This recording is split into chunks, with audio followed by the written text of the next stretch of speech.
Have you ever watched a brilliant child be labeled as troubled simply because no one took the time to truly see them? What happened to 8-year-old Emma Richardson wasn't about her behavior problems.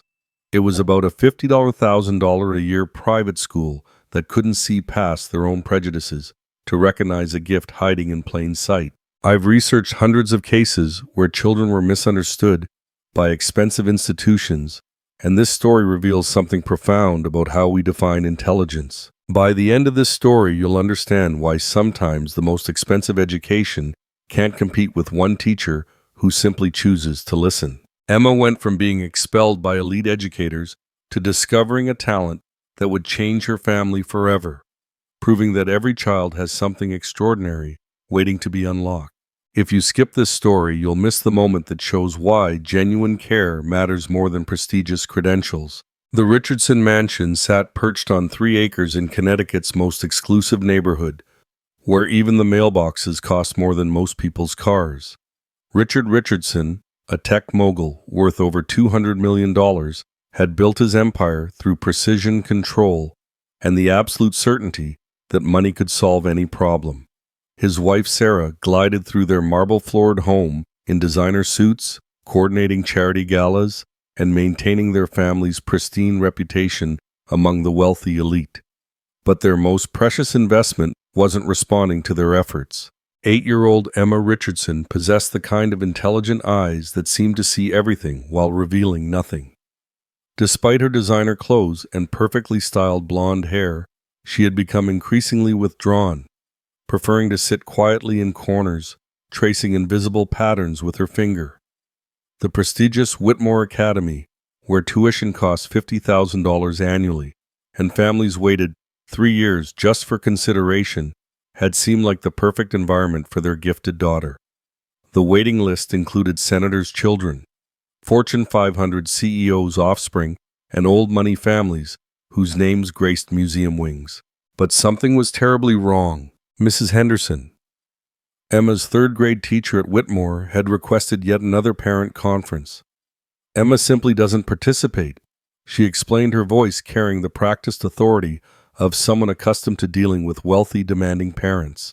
She refuses to join group activities, won't answer questions, even when we know she knows the answers, and spends class time making these strange drawings in her notebook margins. Sarah felt her stomach tighten as Mrs. Henderson continued.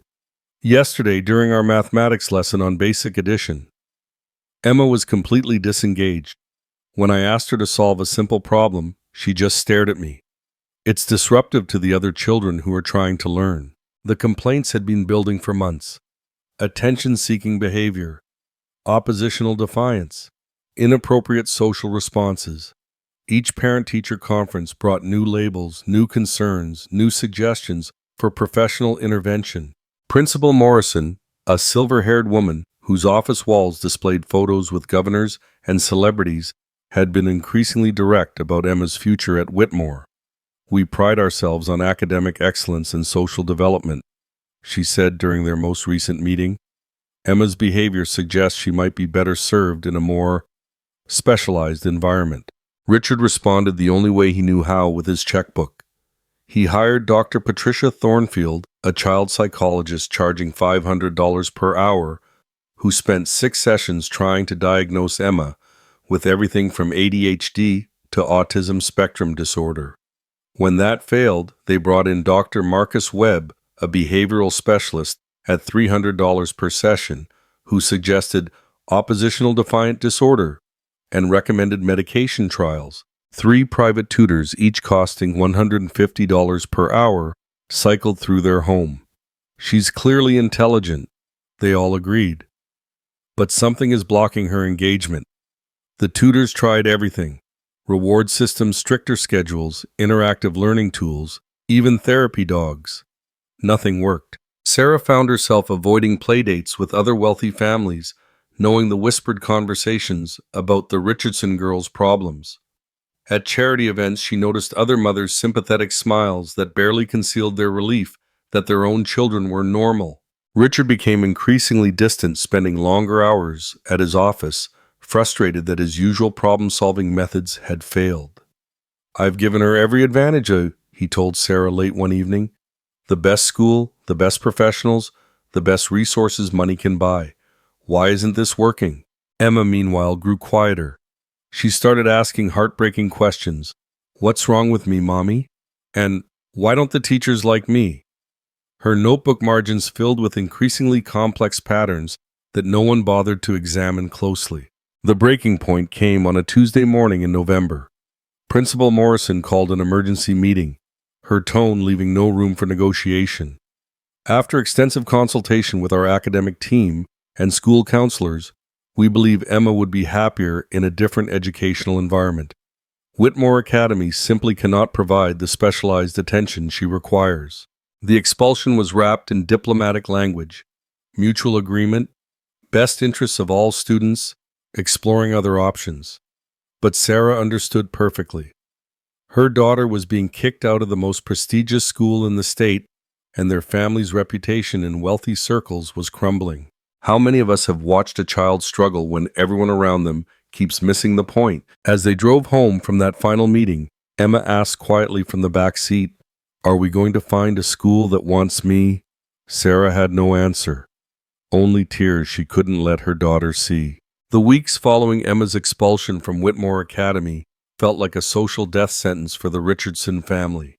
Sarah spent sleepless nights researching private school alternatives, but every elite institution either had waiting lists stretching years into the future or required references from previous schools, references that Whitmore was clearly unwilling to provide enthusiastically. Richard threw himself into finding solutions with the same intensity he applied to corporate mergers. He hired educational consultants at $400 per hour to identify appropriate, private alternatives. He contacted every influential friend who might have connections to exclusive schools.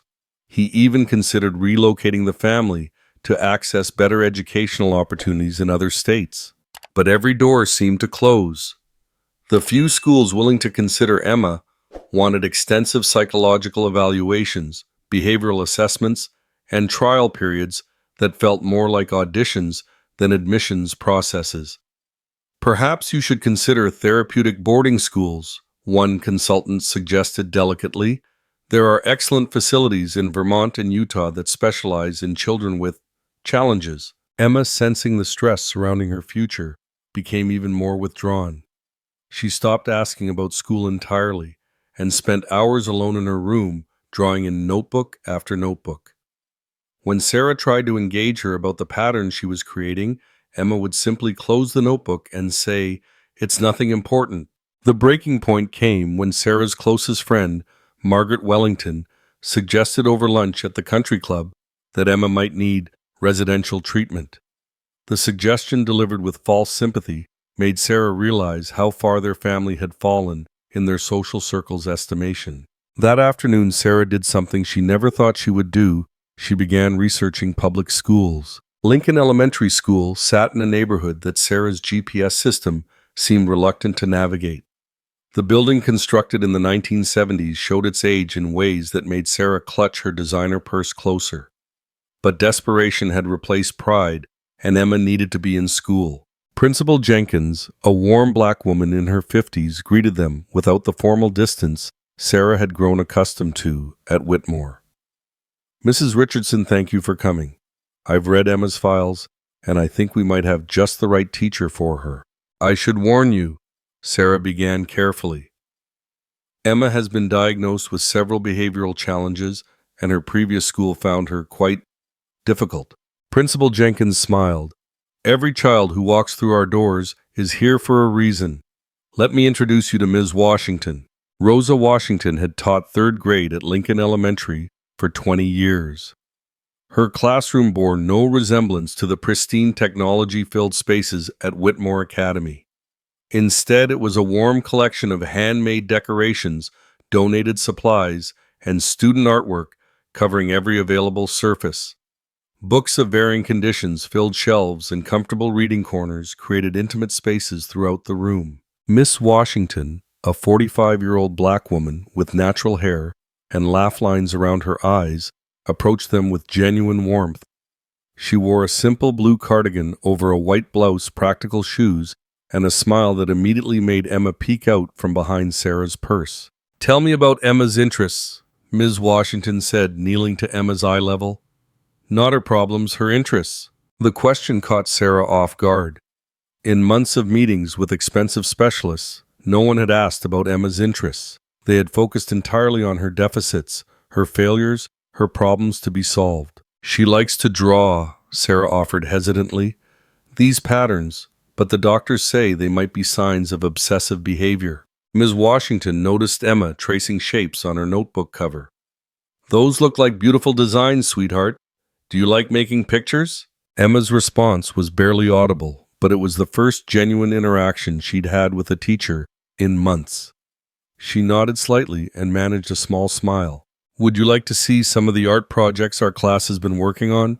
Ms. Washington asked. She showed Emma colorful geometric patterns that previous students had created, explaining how mathematics and art could work together. Emma's eyes widened with interest for the first time since leaving Whitmore. "I don't require testing or evaluations before Emma starts," Ms. Washington told Sarah. "I believe in letting children show me who they are naturally. Sometimes the most extraordinary gifts are hidden beneath what others perceive as problems." Emma's first week at Lincoln Elementary was marked by careful observation rather than forced participation.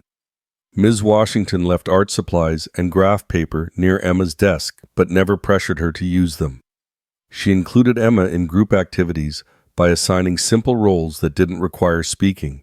Most importantly, she created an environment where Emma felt safe to be herself. The other children, following their teacher's lead, welcomed Emma with the natural kindness that Ms. Washington cultivated in her classroom. When Emma shared her lunch with Marcus, a boy who had forgotten his, she experienced the first positive peer interaction she'd had in months. By the end of the second week, Emma was voluntarily participating in art time, creating increasingly complex geometric patterns that caught Ms. Washington's experienced eye. These weren't random doodles or signs of obsessive behavior. They were sophisticated mathematical expressions from a child who had been labeled as learning disabled. Comment below if you've ever seen a child bloom when someone finally saw their true potential. Miss Washington began leaving advanced pattern-making materials near Emma's workspace. She noticed how Emma's eyes lit up when presented with challenging spatial problems disguised as art projects. Most tellingly, she observed Emma's frustration at Whitmore Academy began to make sense. Emma hadn't been troubled, she had been bored and misunderstood.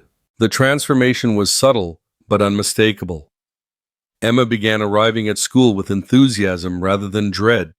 She started asking questions about the mathematical relationships in her patterns. For the first time in years, learning was becoming joyful rather than shameful. 3 weeks into Emma's enrollment at Lincoln Elementary, the Richardson family faced their biggest crisis yet. Richard had been tolerating his daughter's attendance at a public school as a temporary necessity, but the pressure from their social circle was becoming unbearable. At the monthly board meeting for Richardson Tech colleague Marcus Whitfield pulled Richard aside. "I heard about Emma's situation.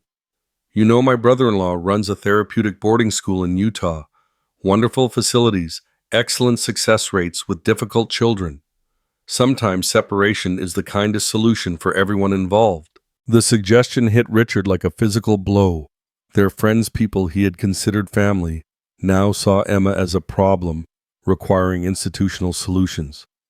Sarah reported similar conversations at charity events where well-meaning acquaintances offered contact information for specialists who work with troubled children. "You're settling," Richard told Sarah after a particularly frustrating evening at the country club. "My daughter shouldn't be in some inner-city public school with inadequate resources and overwhelmed teachers. This was supposed to be temporary while we found a proper solution." Sarah felt torn between her husband's pride and her daughter's obvious improvement. "Richard, she's actually happy for the first time in months." Ms. Washington seems to understand her in ways the expensive specialists never did. "That's not the point," Richard snapped. "What kind of message does this send about our family, about our values, about what we expect for our daughter's future?" Oh, the tension in their home was palpable. Emma, sensitive to her parents' stress, began to withdraw again, fearing she was causing problems for her family. Meanwhile, Ms. Washington was making a discovery that would change everything. During independent work time, she had been casually observing Emma's notebook creations. What she initially thought were impressive artistic patterns revealed themselves to be something far more extraordinary. Emma was creating mathematical fractals without knowing their formal names. Her geometric designs demonstrated spatial reasoning abilities that Ms. Washington had rarely encountered even among gifted students. The patterns showed understanding of mathematical relationships typically taught in high school or college-level courses. Recognizing the significance of what she was seeing, Ms. Washington contacted Dr. Jennifer Chen, a mathematics professor at the nearby state university who specialized in identifying mathematical giftedness in young children. Dr. Chen's evaluation was conducted informally during what Emma thought was just another art session. The professor presented Emma with increasingly complex spatial reasoning challenges disguised as puzzles and pattern-making activities. "This is extraordinary," Dr. Chen told Ms. Washington privately. "Emma demonstrates mathematical reasoning abilities that place her in the top fraction of 1% for her age group. She's not just gifted, she's exceptionally gifted in spatial mathematics. The patterns she's creating independently would challenge my undergraduate students." Dr. Chen's assessment continued. She was never troubled or learning disabled. Emma was profoundly understimulated and misunderstood. Her withdrawal and resistance at the private school were natural responses to an environment that couldn't recognize or nurture her actual abilities. When Ms. Washington shared these findings with Sarah, the revelation was both vindicating and heartbreaking. All those doctors, all those specialists, all that money spent trying to fix something that was never broken, Sarah whispered. But Richard's response was more complicated. When Sarah explained Dr. Chen's assessment, his first reaction was denial. "You're telling me that some public school teacher figured out what teams of expensive specialists missed? That's impossible." The crisis peaked when Richard announced his decision to enroll Emma in Westfield Academy, a prestigious boarding school in Massachusetts that specialized in gifted children with behavioral challenges. The tuition was $75,000 annually, and the waiting list had been shortened through a substantial donation to their endowment fund. "This is what's best for Emma's future," Richard declared. "She needs proper resources, appropriate peer groups, and the kind of rigorous academic environment that will prepare her for Ivy League universities." Ms. Washington, learning about the family's plans, requested a meeting with both parents. "I understand your concerns about Emma's future," she told them, "but I need you to see something before you make this decision. This is why I share these stories, because every child deserves an advocate who will fight for their true potential." The meeting would take place the following Monday, and Emma's future hung in the balance. Would her parents choose social status and expensive solutions, or would they finally recognize that their daughter's needs were being met by someone who had taken the time to truly see her? The weekend felt endless, as 3 different futures stretched before the Richardson family, each representing a fundamentally different understanding of what Emma needed to thrive. Monday morning arrived with unprecedented tension in the Richardson household. Emma sensed something important was happening, but didn't understand why both parents seemed so nervous as they drove to Lincoln Elementary together, something that had never happened before. Ms. Washington had prepared carefully for this meeting. She had documented Emma's mathematical creations over the past month, contacted Dr. Chen for additional validation, and most importantly, she had asked Emma to prepare a presentation about her pattern art for her parents. "Before we discuss Emma's future," Ms. Washington began, "I'd like Emma to show you what she's been working on." Emma, with newfound confidence, spread out a collection of her geometric designs across the classroom table. What her parents saw took their breath away. Complex mathematical patterns filled page after page, fractals, tessellations, and spatial relationships that demonstrated understanding far beyond her grade level. "This one shows how triangles can create infinity patterns," Emma explained excitedly, pointing to an intricate design. "And this one shows how circles can make squares if you understand the hidden connections. Ms. Washington taught me that math and art are the same language, just written differently. Dr. Chen joining them via video call provided professional context. Emma's work demonstrates mathematical reasoning abilities typically seen in high school advanced placement or college-level courses. She's been creating complex mathematical art intuitively without formal training in these concepts. Richard stared at his daughter's work with growing amazement. These weren't the random drawings that expensive specialists had dismissed as problematic behavior. These were sophisticated mathematical expressions from a mind that had been desperately seeking appropriate challenges. Ms. Washington helped me understand that my brain isn't broken, Emma said, looking directly at her father. She says I'm special just like you always told me, Daddy. The moment shattered Richard's resistance completely. His daughter hadn't needed fixing, she had needed understanding. The expensive specialist had been treating symptoms of a problem that didn't exist while missing the extraordinary gift that had been hiding in plain sight. 6 months later, Emma was thriving in Lincoln Elementary's newly expanded gifted mathematics program, partially funded by Richard's grateful donation. She participated in young mathematician competitions and continued creating mathematical art that amazed professors and peers alike. Ms. Washington received the district's Teacher Excellence Award, though she insisted the real victory was watching Emma discover her own brilliance. If Emma's story touched your heart, and you'd like to hear more inspiring stories about teachers who see what others miss, don't forget to subscribe to the channel and hit the notification bell. Every week I share stories about ordinary educators doing extraordinary things. Which moment resonated with you most? When Ms. Washington first saw Emma's patterns, or when her father finally understood his daughter's gift? Share in the comments below. Remember, sometimes the most profound discoveries happen not in the most expensive classrooms, but in the hearts of teachers who choose to truly see each child.